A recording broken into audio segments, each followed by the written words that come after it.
Let's go mga kachika, samahan niyo ko sa bagong showbiz updates, at kung bago ka sa aking channel maari lamang mag-subscribe ka muna, salamat.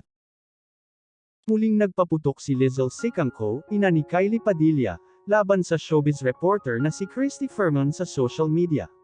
Nag-post si Lizelle ng ilang maalab na mensahe para kay Christy dahil sa paulit-ulit na pagbash kay Kylie sa kanyang online program.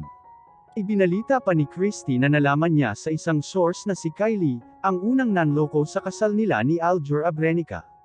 Itinanggi na ni Kylie ang paratang na ito. Ayon kay Lizelle, si Christy ay isang masama, nakakalason, at makamandag na babae na walang puso at pagsisisi sa kapwa. Sinabihan din niya si Christy na tumingin sa salamin at tanungin ang Diyos kung tama ba ang ginagawa niya sa kanyang buhay. Nag-upload din ang mommy ni Kylie ng 2 clip na nagpapakita ng di umano'y rivalry ni Christy sa iba pang celebrities kabilang sina Nadia Montenegro, Eddie Gutierrez, at Hero Angeles.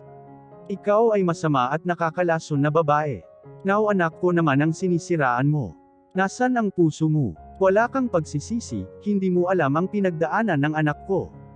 Tumahimik ka, manalamin ka kaya Madam Christy tignan mo ang mukha mo, at bago ka matulog subukan mong magdasal, tanungin mo ang Panginoon tama ba ang ginagawa ko sa kapwa ko.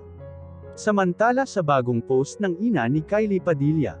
Sa kanyang Instagram post, ibinahagi ni Lizelle Sicangco ang edited na picture nina Aljur Abrenica at AJ Raval. Ito ay picture na kuha sa kasal ng anak niyang si Kylie Padilla kay Aljur, ngunit sa nasabing picture ay tinakpan ng mukha ni AJ ang mukha ni Kylie.